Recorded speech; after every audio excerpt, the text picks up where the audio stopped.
आप सबको जय मसीह की। आज से हम नीति वचन एक अध्याय भी पढ़ेंगे। यहाँ पे इस प्रकार से लिखा हुआ है, दाऊद के पुत्र इसराइल के राजा सुलेमान के नीति वचन, इनके द्वारा पढ़ने वाला बुद्धि और शिक्षा प्राप्त करे और समझ की बातें समझे और काम करने में प्रवीणता और धर्म न्याय और निष्पक्षता की शिक्षा पाए, कि भोलों को चतुराई और जवान को ज्ञान और विवेक मिले, कि बुद्धिमान सुनकर अपनी विद्या बढ़ाए और समझदार बुद्धि का उपदेश पाए, जिससे वह नीति वचन और दृष्टांत को और बुद्धिमानों के वचन और उनके रहस्यों को समझे। यहोवा का भय मानना बुद्धि का मूल है। बुद्धि और शिक्षा को मूढ़ी लोग तुच्छ जानते हैं।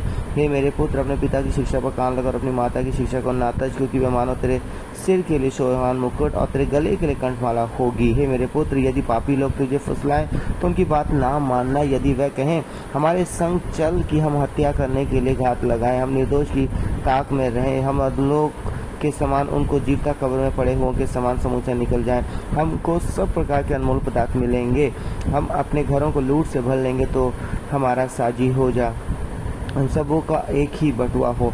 तो हे मेरे पुत्र, तो उनके संग मार्ग में ना चलना, वरन उनकी डगर में पाँव भी न रखना, क्योंकि वे बुराई ही करने को दौड़ते हैं और हत्या करने को फुर्ती करते हैं, क्योंकि पक्षी के देखते हुए जाल फैलाना व्यर्थ होता है। और ये लोग तो अपनी हत्या करने के लिए घात लगाते हैं और अपने ही प्राणों की घात में रहते हैं। सब लालचियों की चाल ऐसी होती है, उनका प्राण लालच ही के कारण नष्ट हो जाता है।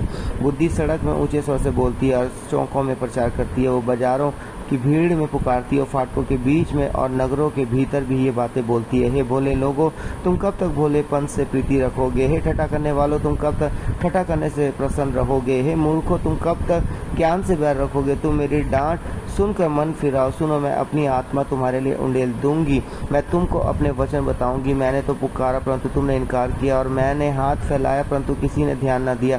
परंतु तुमने मेरी सारी सम्मति को अनसुनी किया और मेरी ताड़ना का मूल्य ना जाना। इसलिए मैं भी तुम्हारी विपत्ति के समय हंसूंगी, और जब तुम पर भय आ पड़ेगा, वरन आंधी के समान तुम पर भय आ पड़ेगा, विपत्ति वंडर के समान आ पड़ेगी और तुम संकट और संकेत में फंसोगे, तब मैं ठट्ठा करूंगी। उस समय वह मुझे पुकारेंगे और मैं न सुनूंगी। वह मुझे यत्न से तो ढूंढेंगे परंतु ना पाएंगे, क्योंकि उन्होंने ज्ञान से बैर किया और यहोवा का भय मानना उनको ना भाया। उन्होंने मेरी सम्मति ना चाहिए, वरन मेरी सब ताड़नाओं को तुच्छ जाना। इसलिए वे अपनी करनी का फल आप भोगेंगे और अपनी युक्ति के फल से आघात जाएंगे, क्योंकि भोले लोगों का भटक जाना उनके घात किए जाने का कारण होगा, और निश्चित रहने के कारण मूल लोग नष्ट होंगे। परंतु जो मेरी सुनेगा वह निडर बसा रहेगा और बेखटके सुख से रहेगा। सो परमेश्वर पिता से पढ़े हुए चुने सुने कलाम किताब सबको बहुत बहुत आशीष करे।